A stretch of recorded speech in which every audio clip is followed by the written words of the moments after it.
This video is brought to you by the SAPPHIRE Pulse range of RADEON GPUs. So, it turns out that I may have massively underestimated how difficult it was going to be to make an impressions video for Tetris Effect. It's kinda like trying to review a glass of water. I mean, sure you can do it, but that doesn't mean that you should.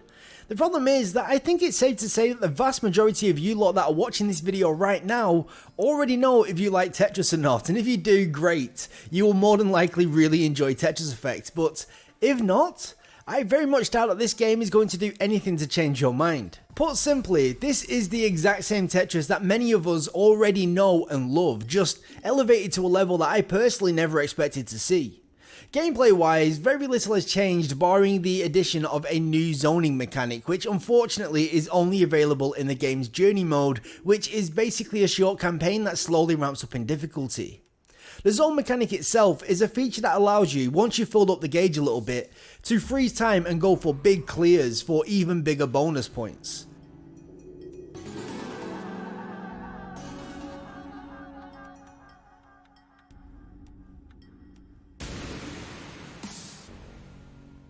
While zoning can indeed save you from a game over when things start to get a little tight, the mechanic itself is designed for score chasers, as the lines cleared while using the zoning ability don't count towards each stage's line goal that you need to reach in order to progress. Basically, if you want them S ranks, you're going to want to fill up the board as many times as possible and then quickly clear them using the zoning ability. The only way to actually build up the zone gauge is to clear lines anyway, so eventually the level will come to an end either way. Beyond journey mode, there are a multitude of modified game modes to play. These range from modes such as sprint, where you are tasked with clearing 40 lines in the fastest possible time, and mystery, where you want to survive for as long as possible while random mutators are applied in order to ramp up the difficulty and keep things exciting. Overall, I think that there's around a dozen or so different modes to play, which is really pretty decent. Unfortunately though, one feature that is absent that I really wish was here is a multiplayer mode, which is a real massive shame because I for one used to really enjoy playing Tetris battles when I was younger, so fingers crossed that one day we may see a versus mode, because I think that these amazing visual effects and music applied to a fight scenario could be really awesome. Now that we've established that beyond a few additional game modes and the zoning mechanic that it's pretty much the exact same Tetris that we've been playing for the last 30 years, what makes this version so special? Well, as you've likely already noticed if you've watched any of the footage in the background, it's the presentation. Tetris Effect features around 30 unique stages that all include their own backgrounds, music, blocks and sound effects that all react to both your inputs and progression. Almost every single button press will have at least some small effect on the presentation. The sound effects alone make it feel like you're playing a sort of instrument, and the light shows give your brain that much sought after dopamine hit whenever a line is cleared.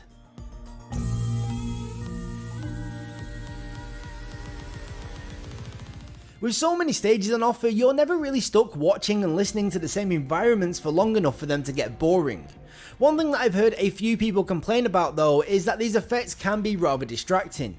Now, while I personally have never really found this to be a problem, especially on the more competitive score attack modes where you're able to disable many of the effects and choose the more traditionally coloured blocks, I can still appreciate that it may indeed be a struggle for some people. All I can really say to this is that these visuals and the sound effects are quite literally the defining feature of the entire game, so if you don't like them, play a different version of Tetris. It's not like there's not already hundreds of other versions out there which play pretty much identically from a gameplay standpoint. Right now, the game is £25 here in the UK, $32 in the USA, and €32 in the rest of Europe, I believe, and that is with a 20% launch discount. I have to admit that my gut reaction was, oof, that's a bit expensive for Tetris. And in many ways it kind of is, especially when you take into consideration the number of really good Tetris clones that you can play right now absolutely free of charge. However, it's fair to say that once I booted up the game and jumped into the journey mode, all my concerns about value faded away. The one exception to any value argument is going to be if you are someone that has got access to a VR headset, be it the Oculus Rift or a Steam VR headset. I was lucky enough in the past to be able to try out Tetris Effect for only around 15 or so minutes on PlayStation VR, and it was amazing.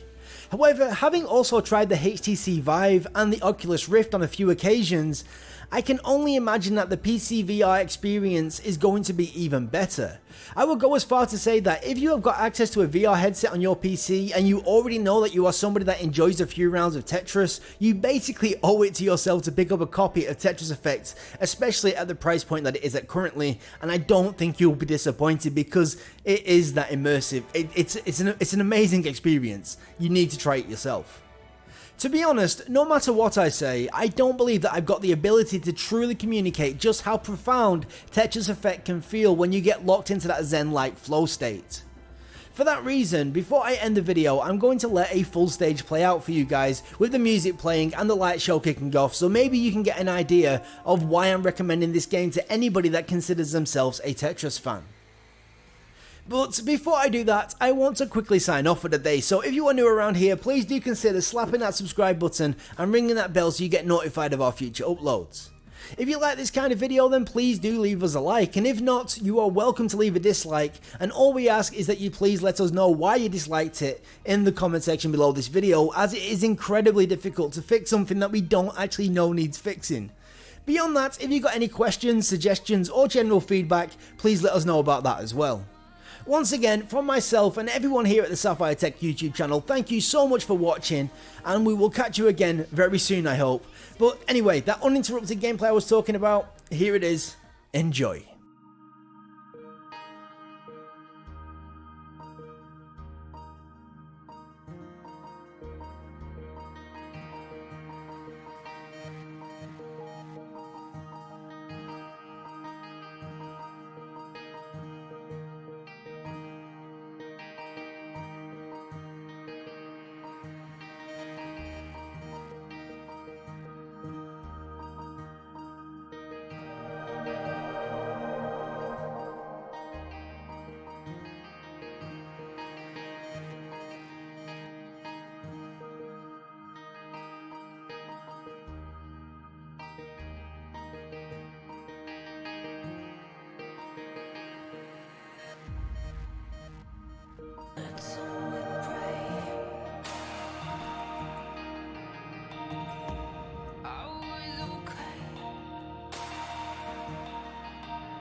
Strong.